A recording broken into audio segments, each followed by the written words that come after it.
My name is David Encill. I'm a researcher and author of Chance Brothers of Smethwick. We have here some examples of laboratory glass which is made with borosilicate glass, a very special glass mix which had a very high melting point for obvious reasons. For example, here we have the conical flask and beakers, all with the Hysil brand, which was the brand name that Chance used. Also we have microscope slides and also even a cover slip, which is a very, very thin piece of glass, so thin it can actually bend.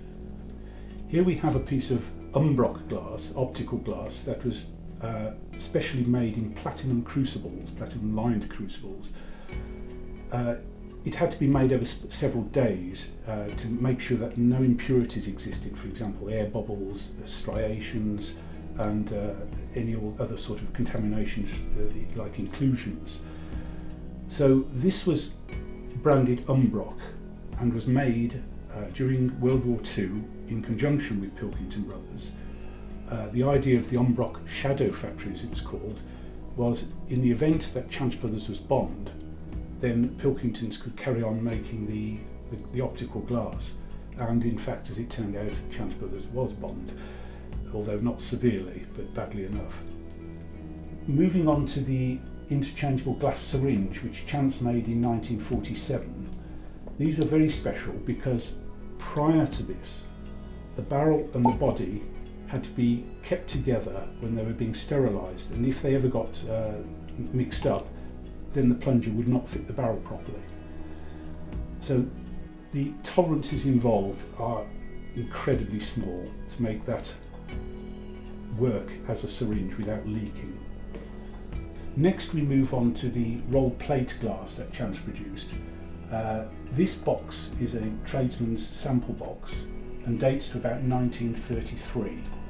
Now we know that because some of the textures here, for example the crevasse texture, is very much Art Deco influenced. The roll plate glass also included items like wired glass,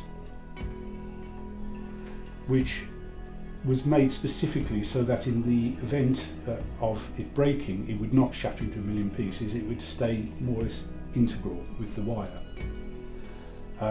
making it especially useful for factory rooms in particular, where the workers could have more light to work from. And in particular during the wartime, it became very, very useful, as you can imagine. Apart from rolled plate glass, which was Chance's mainstay of operation from about 1880 until they closed in 1976, the other glass they made, which was flashed ruby or flashed blue, as we see here. Now these were made by originally blowing cylinders of glass which had a very, very thin layer of ruby or blue glass to give it the colour, which obviously made it cheaper to produce as well, because ruby glass was quite an expensive process. They also made solid colours such as signal yellow and signal green, which were used for maritime and railway purposes, signalling lights. And also we have here Calorex, which was a glass which allowed the light through but reduced the heat, making it very good for use in tropical countries. Later, in 1955, Chance Brothers started producing the handkerchief vase. Now, the very first model I made, which was only made for about 1 or 2 years, was formed from a circular blank of glass. This one is actually decorated with the swirl pattern. Now, the swirl pattern was in use right up until the 1990s. It was so popular, and it certainly fitted in with the 1950s and the 1960s.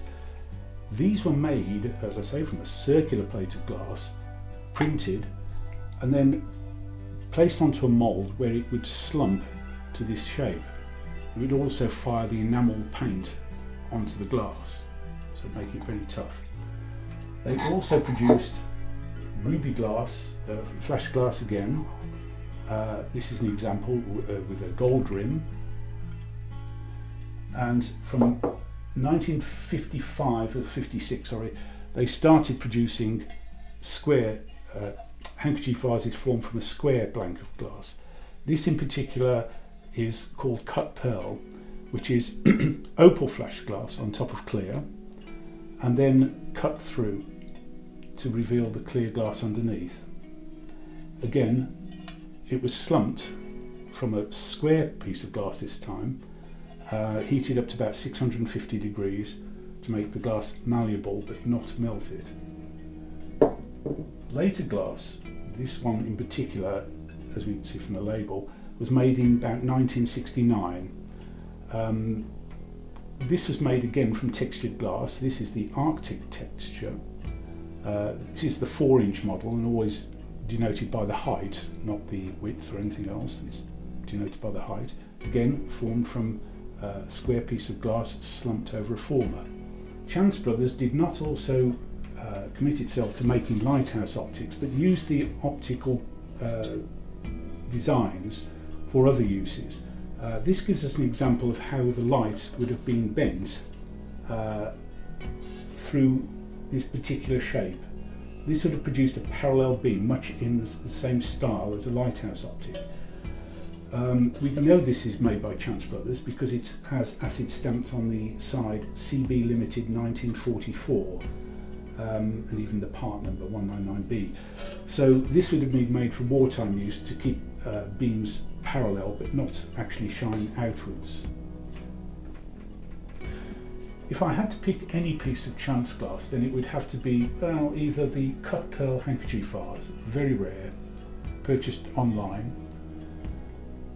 or the box of tradesman samples, which really do give us a history lesson on textured glass. You can just go through anywhere and pick one at random, and there we have it. We have figured and rolled Montine texture. I started collecting Chance glass more by fluke than anything. I was a member of an online forum called the Glass Messages forum, and somebody had remarked that Smethwick Heritage Centre actually had examples of Chance glass there, and could somebody go and investigate it, so Muggins here volunteered. When I went along, I saw that there were examples of Chance glassware that my mother had, in particular the Britannia pressed glass, which was such a devil to clean after it had been washed. These were dinner services and such. From then I started taking more of an interest in Chance glass, and the very first piece I got was in fact a piece of swirl, which really intrigued me. Chance would also make promotional wear, and these cards, for example, which have glass blower on one side blowing a disc of crown glass and a lighthouse on the other. These had been given out to by tradesmen to their customers as a little sweetener or a Christmas present. I first started collecting Chance glassware about 2005 after visiting the Smethwick Heritage Centre. The swirl pattern in particular did intrigue me, and I've really been collecting ever since. I first published a book in 2007 called Chance Expressions, which detailed all the Chance glassware I thought at the time. I then had to produce another book, which was published in 2014, called Chance Editions. Now, the reason for the period of time in between, of 7 years, was mainly because the Chance archives, which were held in St Helens by Pilkingtons, weren't terribly accessible, and when they were moved in 2010 down to Sandwell Library, this enabled me to investigate and really go through the archives to find out, well, basically to paper over the cracks of the first book. This is an example of a mirror, a parabolic mirror produced by Chance Brothers. It's actually labelled on the back and dated 1929, which was made for the Admiralty, and it's pattern 8248. This would have been used to concentrate a source of light into a parallel beam. Would have been used during World War I and World War II. This example was obviously produced interwar, and would have been used to detect Zeppelins in the First World War and fighter aircraft in the Second World War, and obviously used by the Admiralty on their ships as well. I was very fortunate to find this on a very popular online auction site,